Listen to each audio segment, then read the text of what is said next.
Well, things are moving on a little bit action-paced, as we see some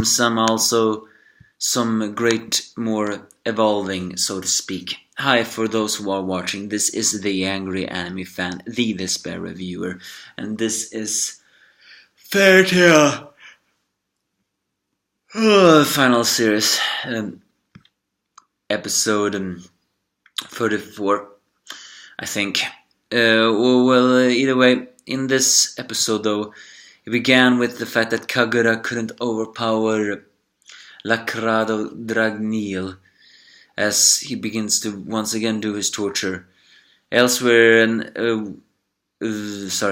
Lucy with Porchelish, Evergreen and Brandish have managed to gather Natsu's as well as Grey and Yuve's unconscious body. Yuvia appears to not be in danger after Wendy managed to save her, but Brandish is a little bit confused on what she wants to do. Lucy has encouraged her.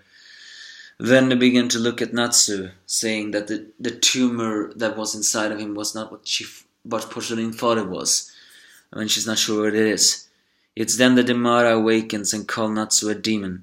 But Lucy defends Natsu, to the point that Evergreen and Brandish teases her that maybe she is in love with Natsu. But just then, his body begins to emit a very strange amount of smoke, and we are taken into his mind, the mind inside Natsu. I have to admit, this is a pretty nice scene, because the music fits very well here, as well as the mindscape. A white place with snow falling, as an apparition, an image of Seraph appears, revealing he is not the real Seraph, but Natsu's mind creating Seraph, explaining his hidden memories that Natsu has forgotten. So he takes him to a memory on when still was Natsu Dragneel the human, not Natsu Dragneel the END human revived hybrid. And back then he had a family and a mother and a father, the father looked a lot like Natsu and the mother looked a lot like Seraph, especially in hair color. Alas, a dragon destroyed them all, robbing that free will, including Natsu's died there. So Seraph, as we all know, spent most of his days studying reviving, and eventually managed to revive Natsu. However, Natsu, despite being revived, wouldn't talk, nor would he like to learn and read. At his wit's end, Seraph consulted Igneel, who he called his dear friend, to help. And as we all know, Igneel managed to reach Natsu more than Seraph ever could, as Natsu remembers the fond memories of being raised by Igneel. But Igneel also raised Natsu at hopes that he would gain Dragon Slayer magic to defeat Acnologia. The same thing was with Gajiel, who was raised by Metallicana. Grandine raised Wendy, Vicelogia raised Sting, and Skydream raised Rouge. Gajiel and Natsu had a rivalry even back then, even as their memories didn't know it. I guess that makes sense on why they were so hostile to each other at the beginning of this manga or anime. While Wendy always was very sensitive and didn't want them to fight, and Sting and Rouge always looked up to them.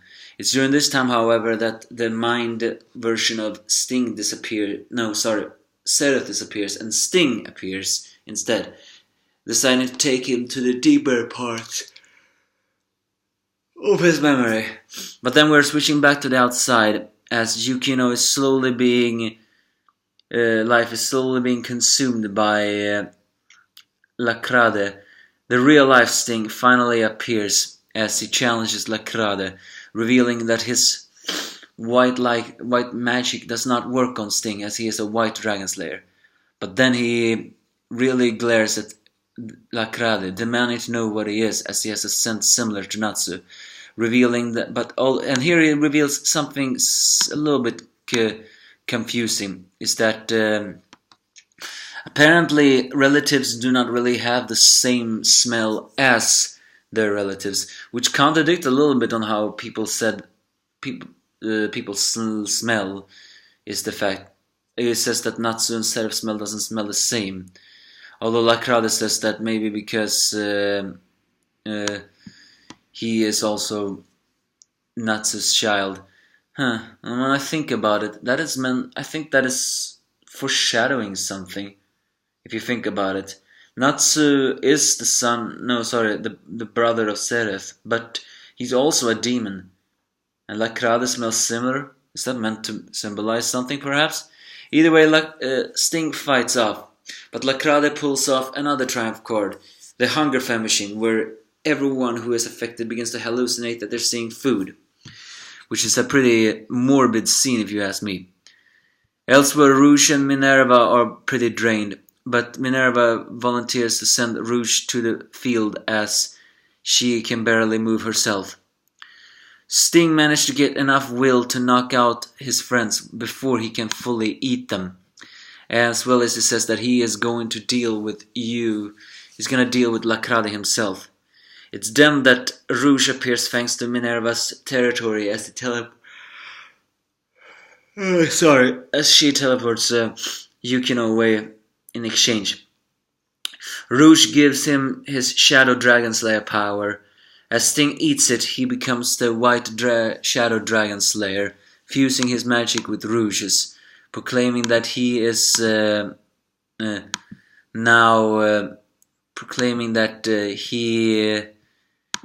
now going to defeat you together with Rouge's combined power.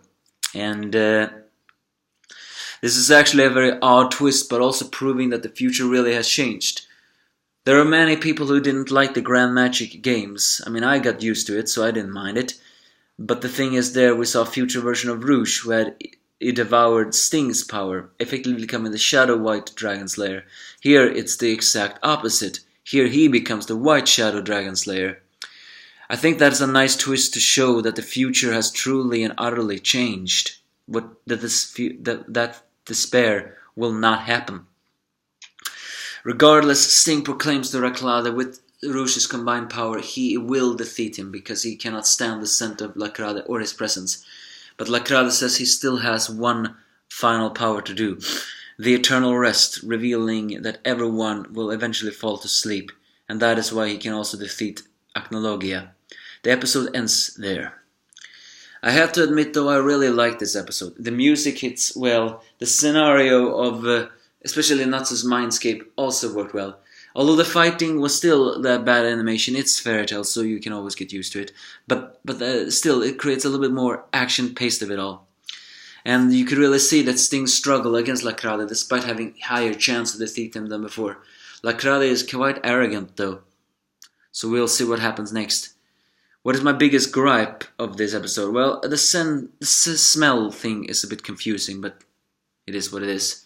You give me your thoughts if you have any.